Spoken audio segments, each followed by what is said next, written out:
நாங்கள் 62 உங்களை பார்த்தவங்க, உங்கள் தகப்பனாரை பார்த்தவங்க. அடைந்தால் திராவிட நாடு, இல்லையேல் சுடுகாடுன்னு சொல்லி சுடுகாட்டுக்கு உங்கள் கொள்கை போனதுக்கு அப்புறம் நீங்கள் பேசலாமா? ஸ்டாலின் அரசியல் பேசலாமா? உங்கள் கொள்கை சுடுகாட்டுக்கு போச்சுங்க. அந்த மாதிரியான ஒரு கொள்கை வைத்துக்கொண்டு நீங்கள் தேசியத்துக்கு எதிராக பேசினா பெரிய மனுஷன் நினச்சிக்கிறதா என்ன? நீங்கள் பேசினது அத்தனையும் பொய் என்பதை இன்றைய தினம் காலையில் உள்துறை அமைச்சர் அவர்கள் தெளிவாக, அதாவது அதை ஆங்கில ஊடகங்கள் என்ன சொல்லியிருக்காங்க, Udhayanidhi Stalin torn to pieces. Udhayanidhi என்ன பண்ணியிருக்கார்? உதயநிதியை கிழிச்சு எறிஞ்சிருக்கார் உள்துறை அமைச்சர் அப்படின்னு ஆங்கில ஊடகங்கள் எழுதியிருக்கு. அதனால நல்ல சூழ்நிலை இருக்கு. நம்ம தொகுதியில் ஏற்கனவே சட்டமன்ற உறுப்பினராக 5 வருஷம் ஒருத்தர் இருந்தார். ஏதாவது தொகுதிக்காக சட்டமன்றத்தில் பேசினாரா? வாயை திறந்தாரா? ஆகவே அந்த மாதிரியாக தமிழகத்திற்கு பிரயோஜனம் இல்லாமல், காரைக்குடிக்கு பிரயோஜனம் இல்லாத ஒரு நபர் அவர் இருக்கிறது வேஸ்ட்டுன்னு மக்கள் பேசுறது. நான் இங்கே ஓய்வில் இருந்தாலும் மக்கள் பேசுறது, வீட்டுக்கு வராங்க, டெய்லி 20 பேர் 30 பேர் வந்து கொண்டே இருக்காங்க. அவங்க என்ன சொல்கிறாங்க, இப்படி பிரயோஜனம் இல்லாத ஒரு நபர் இருந்துட்டார், அதனால் இந்த வாட்டி மாற்றம். தமிழகத்தில் பிரேமலதா என்ன பேசுறாங்கன்னாக்கா, தமிழகத்தில் பாலியல் பலாத்காரம் அதிகமாக நடந்தது, அதே மாதிரி போதை அந்த பொருட்கள் அதிகமான புழக்கம் இருக்குது. முதலமைச்சர் பேசிட்டு அதை தவிர்த்து வேற எந்த தவறும் நடக்கலைன்ற மாதிரி பேசிட்டாங்க. நான் சொல்றேன், 1700 பெண் குழந்தைகள் பாதிக்கப்பட்டிருக்கிறத விட ஒரு மானக்கேடு வேற தேவையா? அதை தவிர வேற இல்லைன்னு ஒரு பெண்மணி பேசலாமா? 1700 பெண்கள், பெண் குழந்தைகள். தமிழ்நாட்டில் சட்டம் ஒழுங்குன்னா என்ன விலை கிலோ அப்படின்னு கேட்குற மாதிரி இருக்கக்கூடிய ஒரு மோசமான சூழ்நிலை. அதை முதலமைச்சரை வச்சுக்கினே இந்த அம்மா பேசினது வரவேற்கத்தக்கது. I welcome Mrs Premalatha. மசோதா வாபஸ் பெற்றா பொது இடத்துல நன்றி சொல்லியிருந்தாங்க. நான் என்ன சொல்றேன், ப. சிதம்பரம் அரசியலில் இருந்து ரிட்டையர் ஆறேன் அப்படின்னு அறிவித்தால் முழு தமிழகமும் முழு பாரதமும் அவருக்கு நன்றி சொல்லும். ஏனென்றால் பிரயோஜனமே இல்லாத ஒரு பாலிட்டிஷியன், இந்த பி. சிதம்பரம் மாதிரி ஒரு பயனற்ற பாலிட்டிஷியன். காரணம் என்னன்னா, இந்த நாடு தி ஃப்ரஜைல் 5, அதாவது நொறுங்கும் 5 பொருளாதாரம். அந்த ஃப்ரஜைல் 5-ஆ இந்த நாடு ஆனது யாருடைய நிர்வாகத்தில்? சிதம்பரம் நிர்வாகத்தில். இது யாராவது சொல்ல முடியுமா? இன்னைக்கு இந்த தேர்தல் மிகவும் குரூஷியலான தேர்தல். நம்முடைய தேசிய ஜனநாயக கூட்டணியினுடைய திரு டிடிவி தினகரன் அவர்களுடைய அம்மா முன்னேற்ற கழகம் அதன் வேட்பாளராக சகோதரர் திரு தேர்போகி பாண்டி அவர்கள் நம்முடைய வேட்பாளராக, தேசிய ஜனநாயக கூட்டணியின் வேட்பாளராக நிறுத்தப்பட்டிருக்கார். நீங்க பார்த்தா நான் உங்களுக்கு சொல்லணும்னு அவசியம் இல்லை, ஏன்னா சந்தர்ப்ப சூழ்நிலை காரணமாக என்னை விட அதிகமாக சுற்றுப்பயணம் செய்து கொண்டிருப்பது நீங்கள். சந்தர்ப்பம் சரியா இருந்தா நிச்சயமா ஒரு பெரிய போட்டியே இருக்கும் நமக்கு இடையில. நீங்க கடந்த 10 நாள்ல எந்த அளவிற்கு அரசியல் மாற்றங்கள் தமிழ்நாட்டில் ஏற்பட்டு இருக்கு அப்படின்னு பார்க்க முடியும். மாண்புமிகு முதலமைச்சர் திரு ஸ்டாலின் அவர்கள் புத்தி பிறண்டு போச்சோ அப்படின்னு நினைக்கிற அளவுக்கு irrelevant questions பார்லிமெண்டில் மாண்புமிகு உள்துறை அமைச்சர் அவர்கள், மாண்புமிகு பிரதமர் அவர்கள் இவங்க தேவையே இல்லாத ஒரு பிரச்சனை கிளப்பியிருக்காங்க. அதாவது பாராளுமன்றத்தினுடைய எண்ணிக்கையை கூட்டும் பொழுது தமிழ்நாடு பாதிக்கப்பட்டால் கேட்குறேன், அந்த பில்லுலேயே அவங்க அந்த கமிட்டிக்கு தான் ரெஃபர் பண்ணியிருக்காங்க. அதிலேயே தெளிவாக சொல்லியிருக்காங்க 1961 அப்புறம் இவங்க திருத்தம் கொண்டு வரல. 98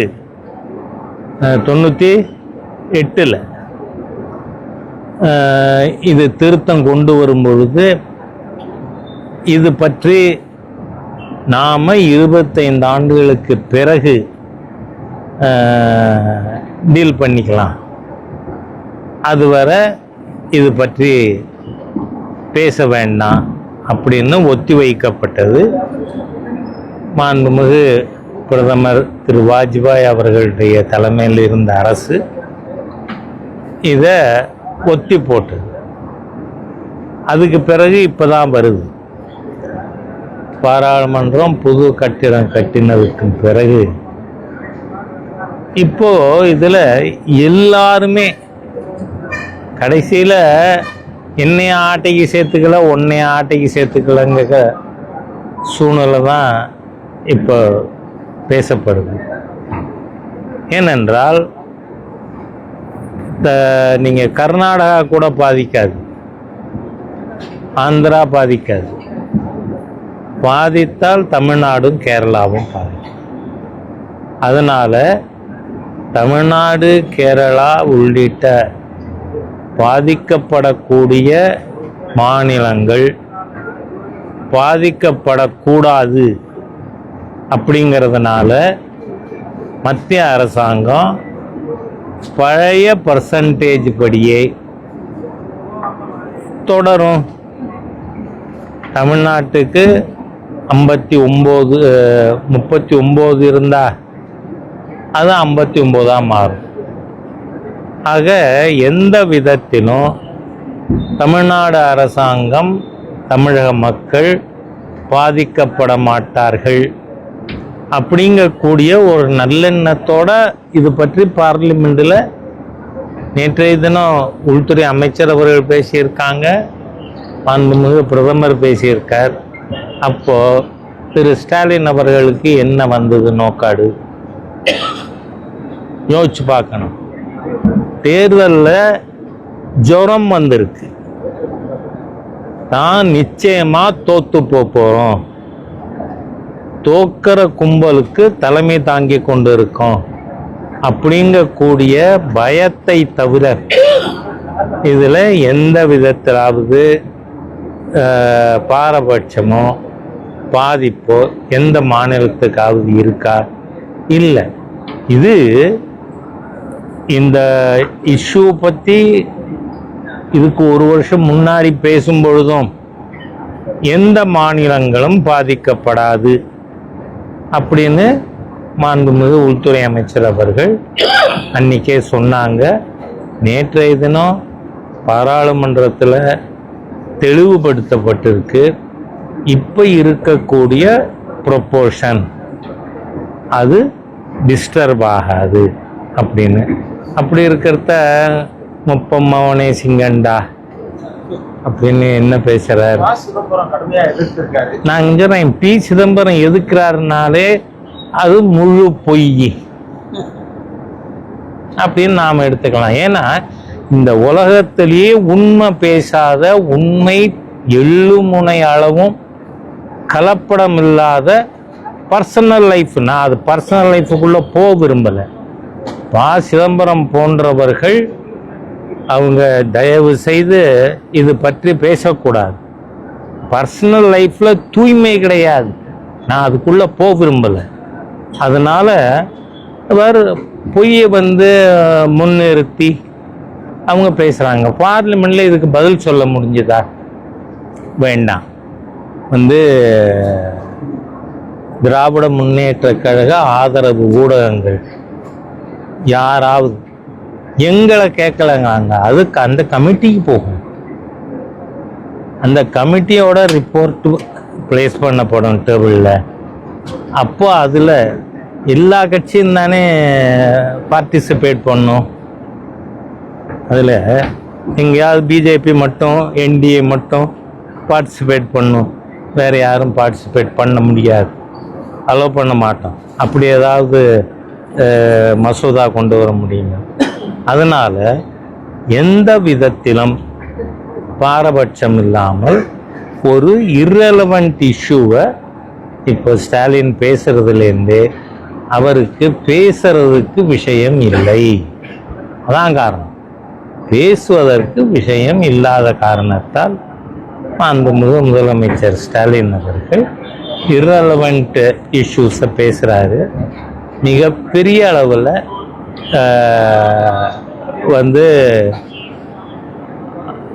திராவிட முன்னேற்ற கழகம் அடிவாங்க போகுது. காரணம் என்ன? அகில இந்திய அண்ணா திராவிட முன்னேற்ற கழகம் இதுக்கு முன்னாடி எடுத்த வாக்கு, தேசிய ஜனநாயக கூட்டணி 24 பெற்ற வாக்குகள், அது குறைய போறதில்லை. ஆளுகின்ற காரணத்தினால் இருக்கின்ற எதிர்ப்பு, ஆன்டி இன்கம்பன்சி, அது யாருக்கு இருக்கு? டிஎம்கேக்கு இருக்கு. ஆகவே திராவிட முன்னேற்ற கழகம் இழக்கின்ற ஓட்டுக்கள் யாருமே பாருங்க 10 நாளா விவாதிக்க மாட்டேங்கிறாங்க. எங்கேயாவது இன்ன கட்சி வாக்கு இன்ன கட்சிக்கு போகலாம், எங்கேயாவது விவாதம் வருதா? ஏன் வரல? ஊடகங்கள், நான் சொல்றேனேன்னு தப்பா நினைச்சுக்கிற கூடாது, ஊடக நண்பர்கள், ஊடகங்கள் நேர்மையற்று போய் இருக்கின்ற காரணத்தால் அவங்களால பேச முடியல. இன்னைக்கு நியூஸ் 18 விவாதம் மத்தியானம் பார்த்தேன். அவங்களால ஒரு பாயிண்ட் சொல்ல முடிஞ்சதா? தமிழ்நாடு பாதிக்கும். ஆகவே எந்த விதத்திலும் தமிழகம் பாதிக்காது. அதனால இன்னைக்கு முதல்ல நண்பர் பாண்டி அவர்களை மிகப்பெரிய வெற்றி பெற வேண்டும், தேசிய ஜனநாயக கூட்டணியுடைய வெற்றி வேட்பாளராக இருக்கணும்னு அவரை வாழ்த்துறதுக்காக தான் வந்திருக்கேன். இருந்தாலும் ஒரு irrelevant இஷ்யூவை அவங்க என்ன சொல்கிறாங்க, தமிழ்நாடு 62 பாருங்க, நீங்கள் அதுலேயும் ஞாபகப்படுத்துகிறார் அவர் நமக்கு. 62 பார்த்துறாத, நாங்கள் 62 உங்களை பார்த்தவங்க, உங்கள் தகப்பனாரை பார்த்தவங்க. அடைந்தால் திராவிட நாடு, இல்லையே சுடுகாடுன்னு சொல்லி சுடுகாட்டுக்கு உங்கள் கொள்கை போனதுக்கு அப்புறம் நீங்கள் பேசலாமா? ஸ்டாலின் அரசியல் பேசலாமா? உங்க கொள்கை சுடுகாட்டுக்கு போச்சுங்க. அந்த மாதிரியான ஒரு கொள்கை வைத்துக்கொண்டு நீங்க தேசியத்துக்கு எதிராக பேசினா பெரிய மனுஷன் நினைச்சுக்கிறதா என்ன?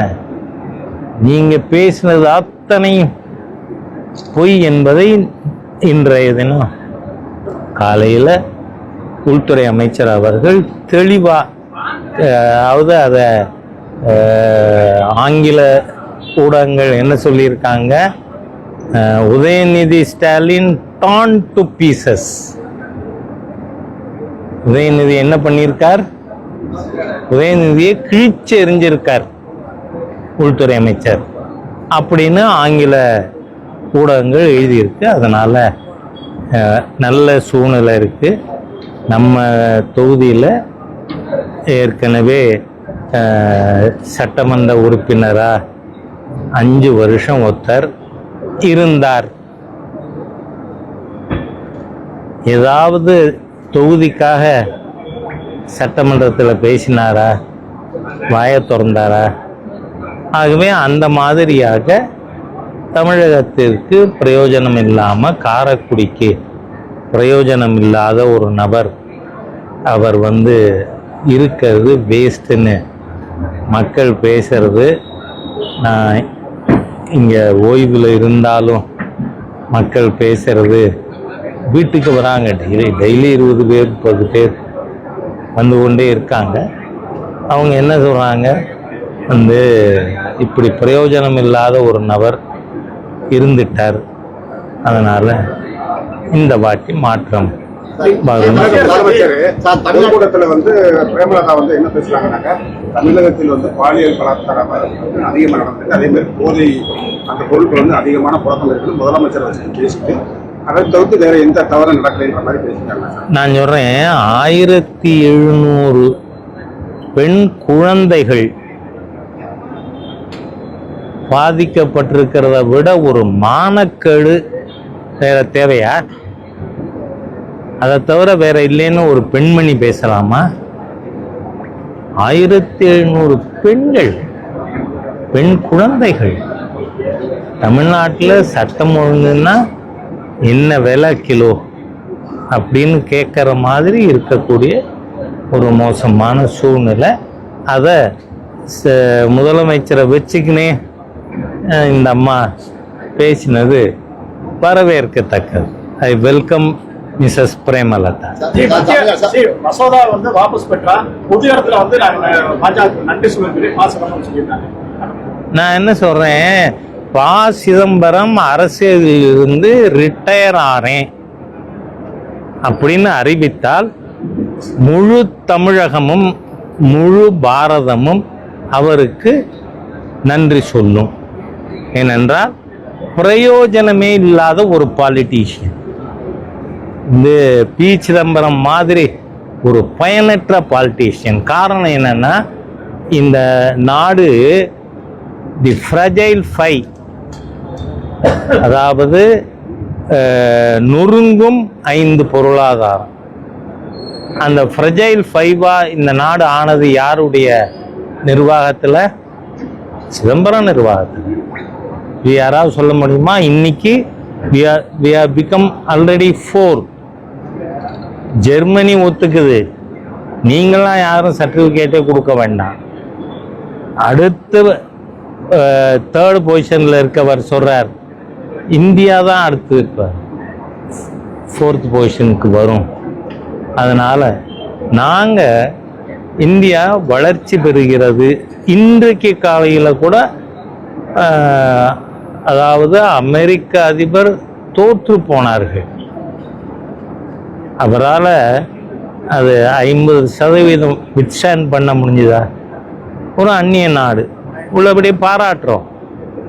அவங்க அவருடைய தவறை புரிந்து கொண்டு வாபஸ் வாங்கிக்கின்றார் அப்படிங்கிறத பாராட்டுறோம். ஆனால் மிக மோசமான ஒரு அரசியல்வாதி இந்த உலகத்திலேயே ப. சிதம்பரம் அளவுக்கு யாரும் இருக்க மாட்டாங்க. அதனால அவர் தயவு பண்ணி பேசாமல் வாயை மூடிக்கிட்டு இருக்கிறது ஏதோ மகனுக்கு மீதி நாளாகுது, நல்ல நாளாக இருக்கும்.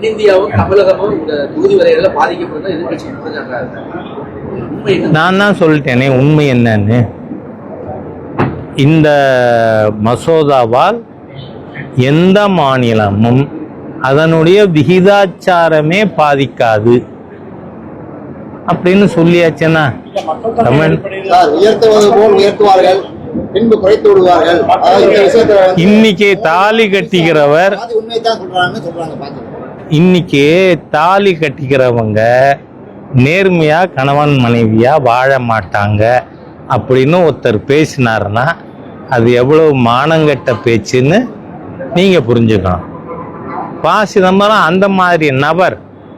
அதனால ஏன்னா உங்களுக்கு ஞாபகத்துக்கு சொல்றேன்னா 11 ஆண்டுகள், கிட்டத்தட்ட 12 ஆண்டுகள், 2014 நம்ம காரைக்குடி சிவகங்கை பாராளுமன்றம் முழுக்க எல்லா கம்மாவெட்டு நடக்கிற இடத்துலையும் அங்க இறங்கி மோடி பிரதமரா வந்தார்னா கம்மாவெட்டு ஸ்கீமை வாபஸ் வாங்குவார்னு சொன்ன நேர்மையற்ற நபரா இல்லையா பி. சிதம்பரம்?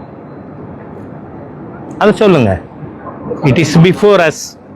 நாம இங்க பாருங்க, மக்கள் தொகை அடிப்படையில தான் இந்த 2 மாநிலத்தில் பாதிக்கும்னு சொல்றேன். அதனாலதான் மத்திய அரசாங்கம் அதுக்கான இன்சுலேஷன் பாதிக்காம இருக்கிறதுக்கு மத்திய அரசாங்கம் நடவடிக்கை எடுத்திருக்கு. எந்த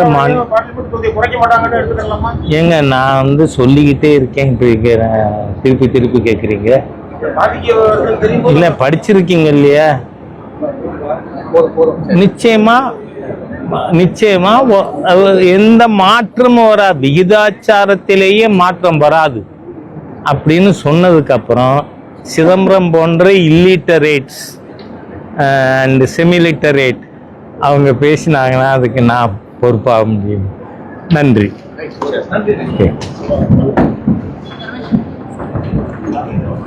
அடுத்து நீங்க தான்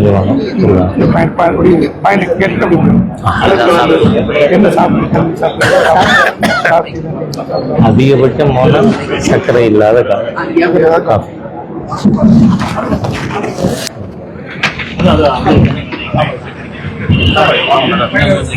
நல்ல